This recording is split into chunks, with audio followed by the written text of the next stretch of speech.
ರಾಜ್ಯ ರಾಜಧಾನಿ ಬೆಂಗಳೂರು ದಿನದಿಂದ ದಿನಕ್ಕೆ ಅಭಿವೃದ್ಧಿ ಆಗ್ತಲೇ ಇದೆ. ಅದರಲ್ಲೂ ಕೆಲವೊಂದು ಕಾಲೋನಿಗಳಲ್ಲಿ ಬರೀ ರಾಜಕಾರಣಿಗಳು, ಪ್ರಖ್ಯಾತ ಉದ್ಯಮಿಗಳು, ಕೈಗಾರಿಕೋದ್ಯಮಿಗಳೇ ನೆಲೆಸಿರ್ತಾರೆ.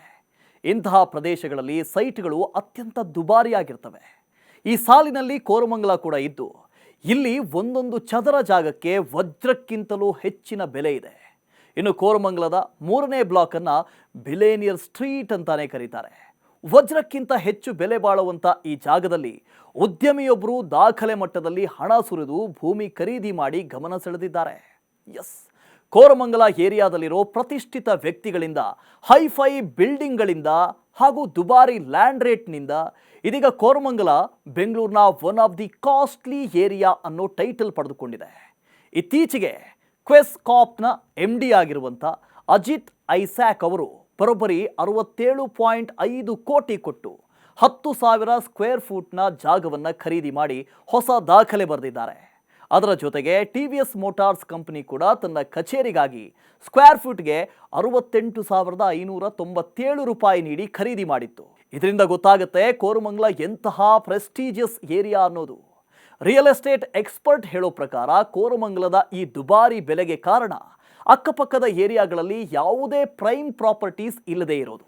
Housing.com ಪ್ರಕಾರ ಈ ವರ್ಷದ 3ನೇ ತ್ರೈಮಾಸಿಕದಲ್ಲಿ ಸ್ಕ್ವೇರ್ ಫೂಟ್ಗೆ 35,000 ರೂಪಾಯಿ ಬೆಲೆ ಹೆಚ್ಚಳ ಆಗಿದೆ. ಅಂದರೆ ಕಳೆದ ವರ್ಷಕ್ಕೆ ಹೋಲಿಸಿದ್ರೆ 9.5% ಭೂಮಿಯ ಬೆಲೆಯಲ್ಲಿ ಏರಿಕೆ ಕಂಡಿದೆ. ಇನ್ನು ಕೋರಮಂಗಲ 3ನೇ ಬ್ಲಾಕ್ ಮಾತ್ರ ಪ್ರತಿಷ್ಠಿತ ಬಡಾವಣೆಗಳಲ್ಲಿ ನಿವೇಶನ ಆಗಲಿ, ವಸತಿ ಸಮುಚ್ಚಯವಾಗಲಿ ಮಾರಾಟಕ್ಕೆ ಜಾಗ ಸಿಗೋದೇ ಕಷ್ಟ. ಇದರಿಂದ ಬೆಲೆ ಹೆಚ್ಚಳ ಆಗತ್ತೆ ಅಂತ ರಿಯಲ್ ಎಸ್ಟೇಟ್ ತಜ್ಞರು ಅಭಿಪ್ರಾಯ ವ್ಯಕ್ತಪಡಿಸಿದ್ದಾರೆ. ಜೊತೆಗೆ ಇಲ್ಲಿರೋ ದೊಡ್ಡ ದೊಡ್ಡ ಬಂಗಲೆಗಳು ಹಾಗೂ 3ನೇ ಬ್ಲಾಕ್ನಲ್ಲಿರುವ ಪ್ರತಿಷ್ಠಿತ ವ್ಯಕ್ತಿಗಳಿಂದಾಗಿ ಈ ಜಾಗದ ರೇಟ್ ಇನ್ನೂ ಹೆಚ್ಚಾಗುವಂತೆ ಮಾಡಿದೆ. ಇನ್ನು ಈ ಏರಿಯಾದಲ್ಲಿ ಫ್ಲಿಪ್ಕಾರ್ಟ್ನ ಸಹ ಸಂಸ್ಥಾಪಕರಾದ ಸಚಿನ್ ಬನ್ಸಾಲ್ ಹಾಗೆ ಇನ್ಫೋಸಿಸ್ ಕೋ-ಫೌಂಡರ್ ಆಗಿರೋ ನಂದನ್ ನೀಲೇಕಣಿ ಅವರ ನಿವಾಸಗಳೂ ಇದೆ. ಜೊತೆಗೆ ಇನ್ನೂ ಹೆಚ್ಚಿನ VIP ಗಳು ಇಲ್ಲಿ ವಾಸ ಮಾಡ್ತಾರೆ. ಇಲ್ಲಿ ನಾವು ಗಮನಿಸಬೇಕಾದಂಥ ಮತ್ತೊಂದು ವಿಷಯ ಏನು ಅಂದರೆ, ಈ ಹೈ ರೇಟ್ಗೆ ಕಾರಣ ಕೋರಮಂಗಲ ಇರೋ ಜಾಗ. ಯಾಕಂದರೆ ಇದು IT ಕಂಪನಿಗಳಿಗೆ ಹತ್ತಿರ ಇದೆ, ಜೊತೆಗೆ ಪ್ರೀಮಿಯಂ ವಿದ್ಯಾಸಂಸ್ಥೆಗಳಿಗೆ ಹತ್ತಿರ ಇದೆ.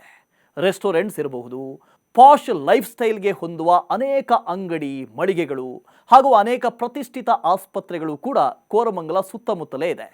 ಈ ಎಲ್ಲ ಸೌಲಭ್ಯಗಳಿಂದ ಕೋರಮಂಗಲದಲ್ಲಿ ಸೈಟ್ನ ಬೆಲೆ ಗಗನಕ್ಕೇರಿರೋದು. ಇಲ್ಲಿಯ ವಾಸ್ತುಶಿಲ್ಪ ಅಂದರೆ ಆರ್ಕಿಟೆಕ್ಚರ್ ಕೂಡ ಹಳೆಯ ಹಾಗೂ ಮಾಡರ್ನ್ ಸ್ಟೈಲ್ನಿಂದ ಕೂಡಿದೆ. ಒಂದು ರೀತಿ ಹೇಳಬೇಕು ಅಂದರೆ ಈ ಎಲ್ಲ ಕಾರಣಗಳಿಂದ ಕೋರಮಂಗಲ ಬೆಂಗಳೂರಿನ ಒನ್ ಆಫ್ ದಿ ಪ್ರೆಸ್ಟೀಜಿಯಸ್ ಹಾಗೂ ಪಾಶ್ ಏರಿಯಾ ಆಗಿದೆ.